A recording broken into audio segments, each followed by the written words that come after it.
The 2024 Olympic swimming trials are coming to Indianapolis. We're going to be talking about that and a lot more here at 10 o'clock. Thanks so much for joining us. Felicia's here. I'm here.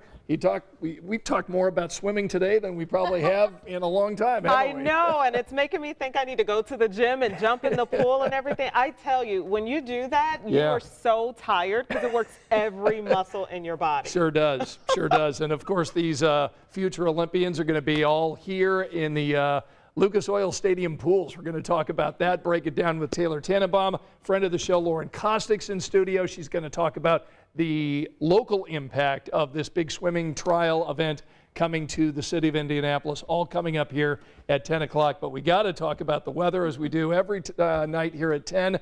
Angela's in to tell us about really kind of an interesting Wednesday, isn't it? Oh, well, I mean, we made it to 4. We might be a couple of degrees warmer right now, but 40 was the high earlier today. We're going to be 75 tomorrow. Isn't that amazing? That is an incredible jump. I mean, what is that, 35 degrees? 35 degrees warmer. Oh, my goodness. And bring it on. Yeah, and you're going to have some dry time to enjoy the warmth, but it is going to be a very windy day. We go into our wind advisory at 10 a.m. We're also under the risk for severe weather. Right. So a lot going on in one day, and it all happens tomorrow.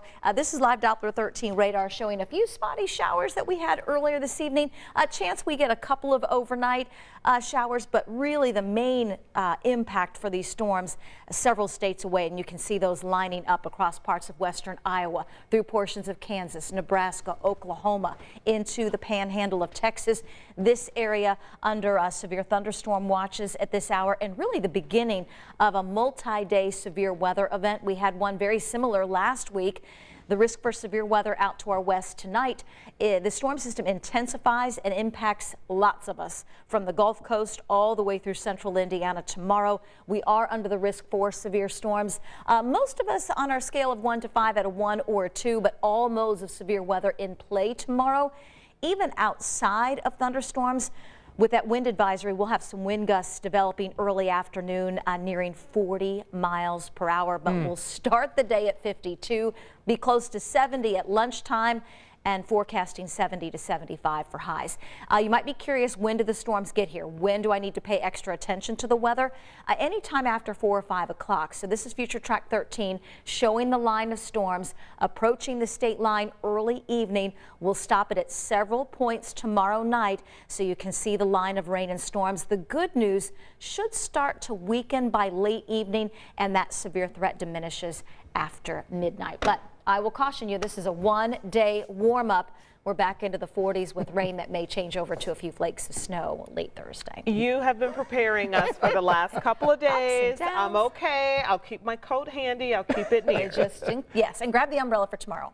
Sounds good. Got it. We want to thank those of you who are watching tonight on the WTHR app and WTHR.com. Apparently Facebook tonight, not happening. So we won't have any comments tonight, but we are so glad that you're watching on whatever profile and platform tonight. Our big story, of course, is the Olympic swimming trials coming to Indianapolis in 2024.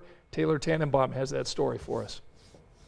When you think Lucas Oil Stadium, you think football, right? The Colts, Big Ten championships, high school football state championships, most recently the college football national championship. But soon you'll be able to consider this building a swimming venue as well, as it'll now be host to the 2024 U.S. Olympic swimming trials ahead of the Paris Olympics. This is a dream come true for USA Swimming.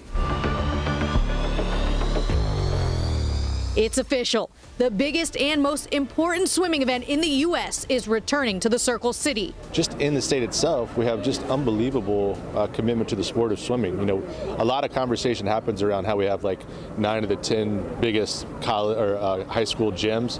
We probably have more 50-meter pools than any other state in the country as well. So there's a huge investment in swimming in our community, and I know they'll be excited to come out. It'll be the 6th time Indy has hosted, the first time since 2000, and the coolest part, it marks an historic milestone. Back in 1924, our city hosted the Olympic swimming trials at the Broad Ripple Pool.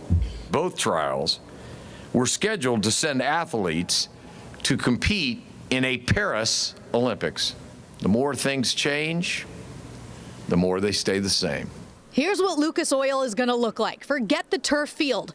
3 pools will take its place, and 35,000 spectators will be able to watch more than ever before.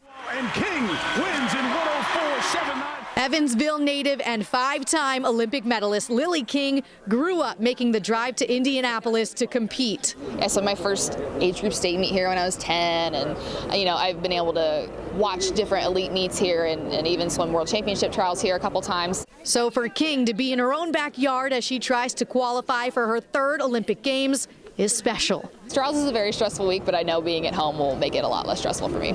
The path to Paris running through the Midwest. At Lucas Oil Stadium, I'm Taylor Tannenbaum. That is so so cool. cool. I love cool. that. Let's get our Channel 13 News swim team together. Right. Who's Not that jumping good at in? swimming. I'm out. Backstroke? Okay, what you got, Scott? Well, I'm probably the weakest. Of the No, swimmers. you might do the I'm horrible butterfly. swimming. I cannot swim. So don't Then throw me in we're the all pool. in trouble. I know. So half the you can have 13 some. News swim team. We'll cheer you guys on. We'll cheer you guys on. participating. Yeah. There we go. Drive us to and fro. All right. Well, Lauren's covering the local impact of these Olympic swimming trials. What is the impact? Yeah, so I spoke with Carmel Swim Club, and I mean, if you guys don't know, they had 2 Olympians for the first time go over to Tokyo last year, and they had 8 at the trials in Omaha. So they are a huge swimming club here locally, and they said the big impact they really see is this on younger Hoosiers. Those that are going to be able to go at Lucas Oil Stadium, see the trials, see the future Olympians, be on Team USA. That's the true impact, because in 2000 we had it, at IU Natatorium, and one of the women I spoke with, she was like, I was there, and she's like, that's what inspired me to become a swimmer. So how cool is that? I mean, we're already a huge swimming state, but now we could even have a lot more swimmers. So they talked about that, the excitement of it. A lot of those seats are going to be filled with Hoosiers, and that will give us hometown advantage, right? And so many fans are going to be able to get to enjoy, which Exactly. is for some and most of us a once in a lifetime experience to see that. Yeah. And the competitors, the officials, and the fans from other parts of the country, they're going to need hotel rooms, need to eat in restaurants, and that's certainly good for tourism, right? Yeah, I think they're suspecting, $8 million they're estimating will come to this area. Or, I'm sorry, no, it's going to cost $8 million to build the structure. Okay, so let me be more specific. But still, a lot of money. A lot of money, yeah. Yes. Yeah. If it's going to cost that much, I'm sure they're expecting a lot. So, yeah. So hearing this story about the swimming trials reminds me of a story that happened to me when I covered the swimming trials back in 2004 for Channel 13 prior to the 2004 games in Athens. Channel 13 said, go to Long Beach, California, cover the swimming trials, only talk to Hoosier swimmers. Come back and with great stories about Indiana. So I'm out there next to the pool. Somebody from USA Swimming comes over and says, hey, Scott, I've got a swimmer you might want to interview. Little known American swimmer who finished 5th in the butterfly in the 2000 games in Sydney, Michael Phelps. Michael Phelps was not Michael Phelps at that time. Right. He wasn't from Indiana, hadn't really done anything in the Olympics. And so you I said, passed on the interview. No. No thanks, Michael. I need to talk to these Indiana swimmers. So he left. We both went to Athens. I covered him for 2.5 weeks. Went to I tried to get an interview with him, couldn't get near him because he was the star. He won 6 golds at that game, ends up with 28 medals. He was on 5 teams. He's obviously a legend. He's retired. So in 2 years, when Michael Phelps comes back, potentially to watch or to announce, Yes. I want to be there to try to finally get that interview. We got to play this clip. Yeah. Michael, he's sorry. I am sorry, We Michael. just didn't know. Please come back. We didn't know. Yeah, so the moral of the story is when somebody from USA Swimming comes up to you or you or you or me Just say and yes. says, just do the interview.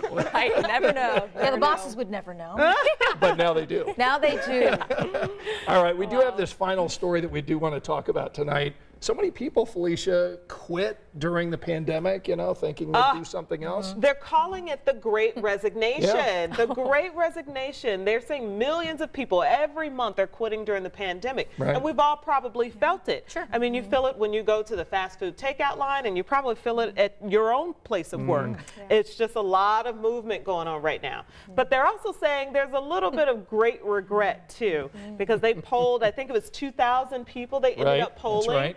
And out of those people, a 5th of them actually regret resigning. Yeah. And so we gotta break this down, because I think there's also some intergenerational differences of work and what it means and what the workplace should look like.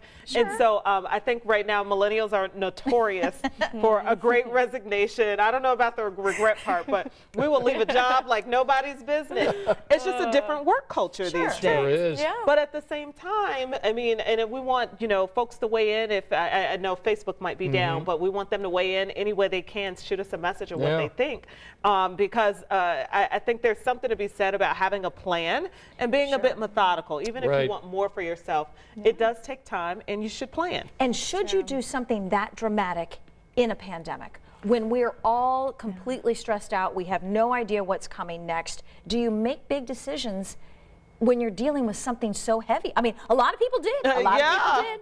And your life looks different too when you have a family and when you don't have a family. So you feel like you can take a little bit more risk. So Lauren brings some interesting perspective because she was hired here at Channel 13 during the pandemic. Oh, yeah. I worked at home for a year and a half or so, So, yeah, it was tough. And I also know a lot of friends in this industry and others that have left this job during the pandemic. I think it really all made us think, when we were away from the office, and be like, what do we really want to do? Is this something we want to do? Yeah. And I had a lot of friends who ended up, leaving for a different job, and they're happy, but I do know a few that did regret it. Yeah. So, We're glad you didn't. Yeah, I didn't. I stayed. I stuck it out, guys. I know a couple people that chased money and they kind of regret it. It's great making more money, but one person told me that she had better mentorship at her last job.